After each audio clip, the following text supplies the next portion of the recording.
All right, so you're going around a corner and the truck just kind of rolls and rolls and rolls, and it just feels like it just might roll over. More than likely, you don't have a stabilizer bar on there, front or rear, or your bushings are worn out. What's a stabilizer bar, you ask?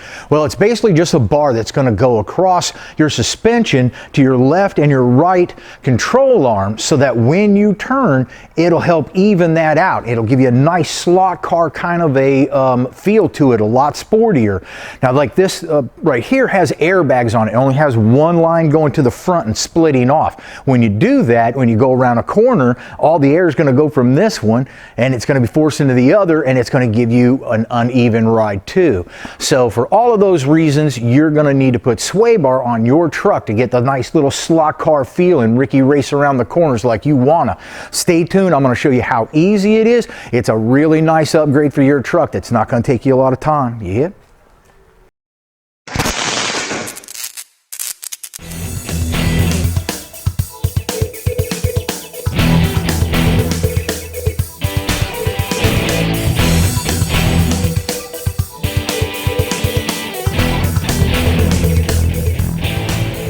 Today we're looking at Brothers Trucks Deluxe Kit. Now, if you buy the standard kit, it's basically about the same. There's some minor things, but if you watch this video, you'll be able to install either. The Deluxe Kit is going to be coming with a really beefy sway bar. It's going to give us a lot of control on our corners. It's coming with the brackets that are holding it in the front right here. It's coming with all the necessary nuts and bolts you need. It's coming with even a little bit of grease to put inside the bushings here. And then you'll have your sway bar links on either side. And then you're going to come with these brackets right here for the middle where these will be bolting to. Now, the reason you're getting two of these is because some trucks did not come with sway bars. So if you're going to be doing a truck and you're going to be doing original height, you're going to be going with your taller one right here. If you're lowering your truck, you're going to be going with a lowered bracket also. Makes sense? So we've got everything we need to go ahead and install it. Let me climb underneath and show you how to do it. Okay, our truck today has airbags on it, and so it is a lowered truck. We'll be using our lowered bracket right here. When we're doing this, we're going to be inflating the airbags to ride height. We need to make sure that we're at ride height when we're doing all of this.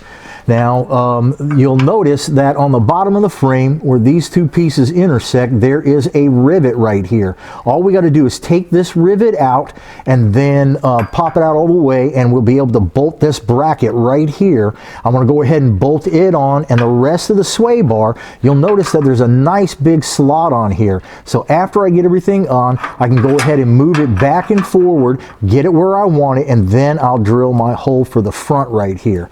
So let me get this rivet off. What I like to do on these is grind them off. A lot of times you see guys using air chisels. I don't like those too much because they're just a bit rude and abrupt.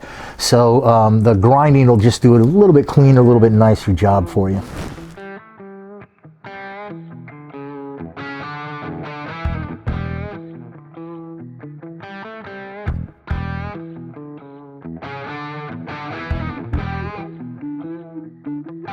So when if your truck is lowered and you're going to be installing your lowered bracket, go ahead and take this bolt and with a washer and put it in this front bolt here, because once it's on the frame, you can't sneak that bolt in there.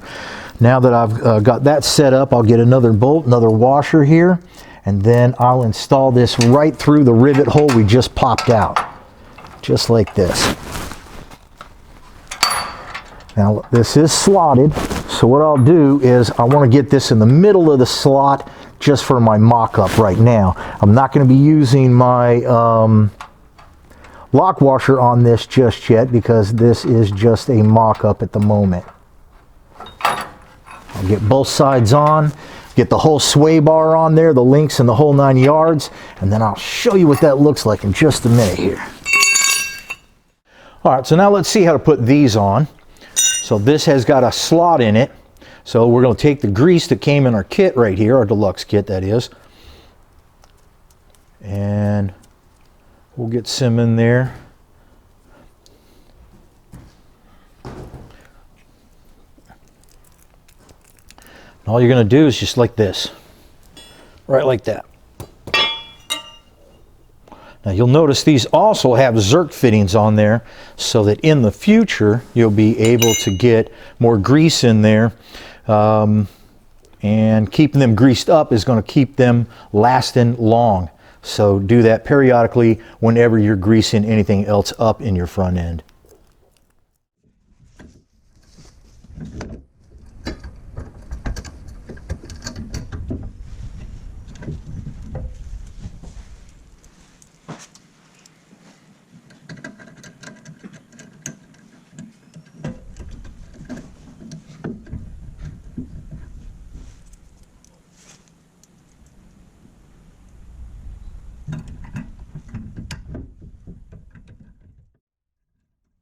Now I just have these loosely on up here because I want to make sure that my sway bar is centered left or right. What I can use to help me on that is on most lower control arms there are going to be 2 holes in them right here. And that is where the old sway bar bushing used to hang, right in here. Now this is going to line up with our new deluxe sway bar bushing and right in here. So on the outer hole of these 2 holes right here, that's where I'm going to be lining this up with the hole of my sway bar on both sides. After that's done, I can snug these up a little bit more, and then sometimes when these bushings are new, they're going to be all fat and fluffy for you and stuff, so sometimes you can't get your lock washer on there when you're doing a trial fit. But after you tighten them up a little bit, one on one side, then you can get your lock washer on the other and vice versa. Okay, so now I'm going to go ahead and install this now that I have it all centered where I like it. So it's going to be, just in case you didn't remember, we got a washer. Then we've got our rubber bushing. When you're installing your bushings, you'll notice that it's got this edge on one side and the other side is flat. So the flat side is going to go to the washer, and then this little protrusion right here will go into the hole, if you will, of the sway bar. Then we can go ahead and get another bushing, making sure that our protrusion edge here is sticking up into the hole of that. Then we've got this little, I don't know, 1-inch spacer that we're going to go right in the middle. Then it'll be another washer and another bushing installed the correct way.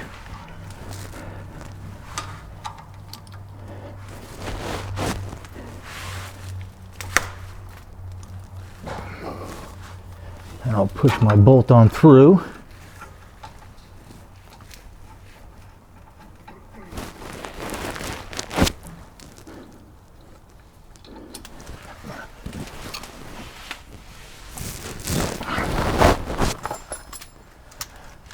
Sometimes the bolt will be need a little persuasion to go through. I don't like to hammer it, especially on my first threads, because it might mess up those threads there, and we want to keep them nice and neat and clean for a nut goes on. Once I got it through enough, I can give it a little tap.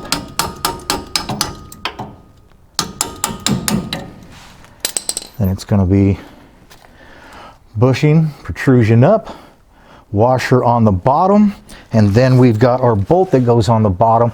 Now this bolt right here, this is a nylon lock nut. So it has the lock in it already, and you don't need to install a lock washer on the bottom of that. So now I'm just going to go ahead and snug these up. Not everything's tightened yet. Everything's just snugged up because we want to make sure we're in the right position. After we're in the right position, we're going to drill some holes that I'm going to show you in just a second here. All right, so when I am tightening this down on the bottom, since these are rubber bushings, you could almost tighten them until they just smash all to oblivion, but of course you don't want to do that. You're only going to want to tighten it up until the bushings smash out to about the size of the washer and stop. On the bottom where your nut is, you'll probably have the threads of the bolt sticking out at about anywhere from about 1/4 of an inch to about 1/2 inch, but don't go crazy and torque these to 90 pounds. They don't deserve it. I want to be sure that I get this in the right spot, so it's always a nice rule of thumb to use these punches, because you can get them exactly where you want them and then do something like this. Oops.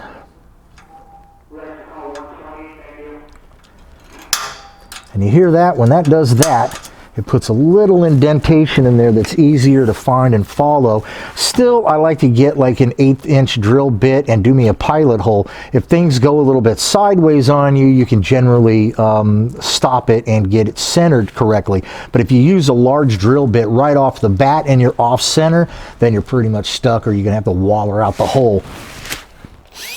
Now you can see I got this big beautiful rack right here I could have used, but more than likely you don't have one at home. So I don't use one here, so we're working in real world circumstances. And even though I'm working on the ground, it only took about 45 minutes, maybe an hour to do the front, and should only take about 45 minutes, an hour to do the back. So let's get started. Now our back sway bar is basically just like our front. It's going to have a lot of the similar things. Bushing brackets to go onto the sway bar. Our sway bar links, but our center link right here is a lot larger. We got all the nuts and bolt necessary. We got a little bit of grease. The only real difference, I guess, is this bracket right here that we're going to bolt onto the frame. And then you are going to need to get some tape, a marker, and a tape measure for this, because I got a little bit of math for you.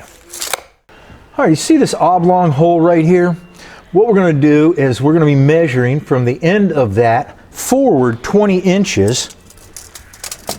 So what I'll generally do is just get this here, mark out about 20 inches. I'll put a piece of tape on here so it's easier to see. It's a little tough black on black.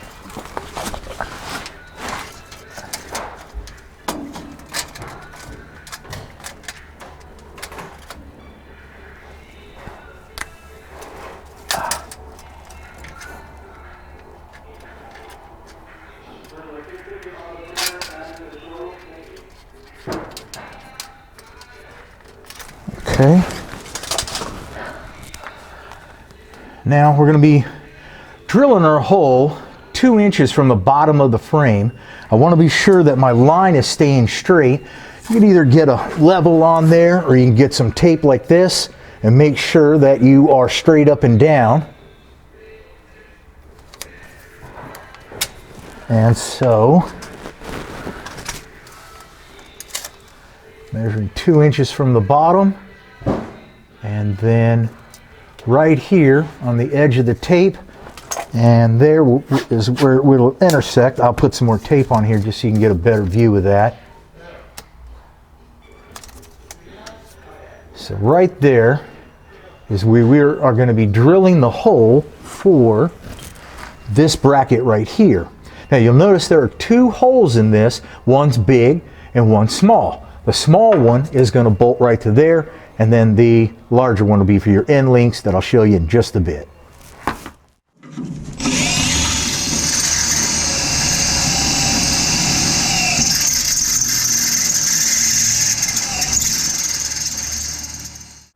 When you're drilling through your frame, there are wires and fuel lines and brake lines behind there. Don't forget that, like I just did. I nicked my fuel line, so I'm going to have to fix that. Don't do what I did. Now what I'm going to do, go ahead and assemble this to most degree, and then we're going to slide it up on in there. Now when we're going to be installing this, again, there's the fat hole here, and then there's a little bit smaller hole. And with the bolts that are coming with our kit, you'll notice that there are some different sizes. So these guys right here, they're going to be for your brackets. And then you'll have two larger ones, and they're going to be for these brackets. You're going to put this into the smaller hole, if you will, of the bracket. You have to do that first, because after you get your links on it, it makes it more difficult. So we're going to do the links just like we did the front. It'll be the washer, and then the bushing with the protrusion going into the bracket, washer, middle section here, washer, another one there, and we'll go on.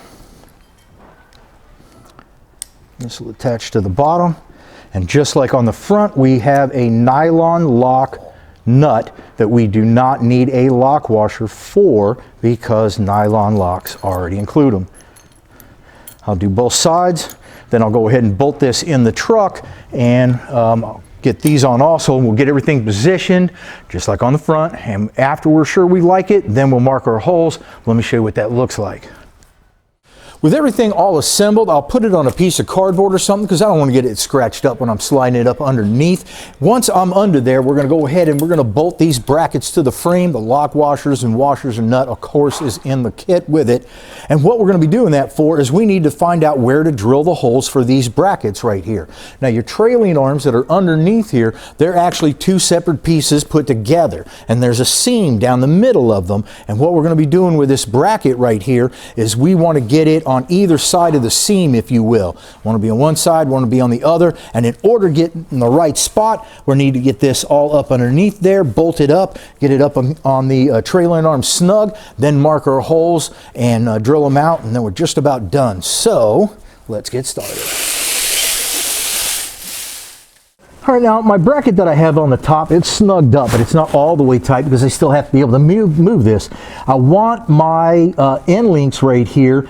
When I have it in the right spot, this is going to be just like in the front, straight up and down as much as possible. So I'll get a jack on the back right here to help hold it up. It's a bit much when you're trying to balance everything. And then I'll just go ahead and move this back until I have these straight.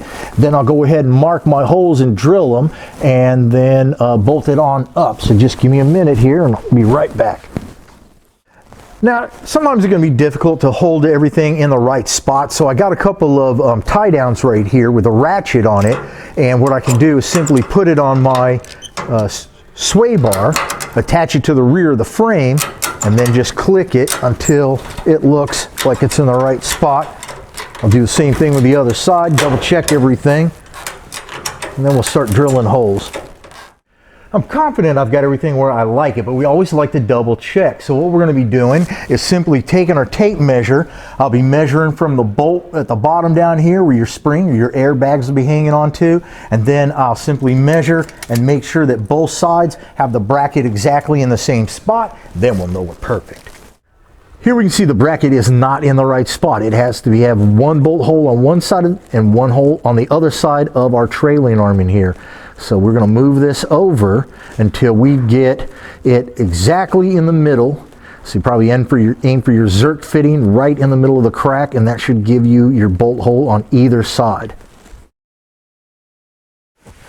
Got everything where I like it. Now I'm going to go ahead and mark my holes. I'm going to be, these are a slotted bracket, so I'll be marking the entire length of the slot.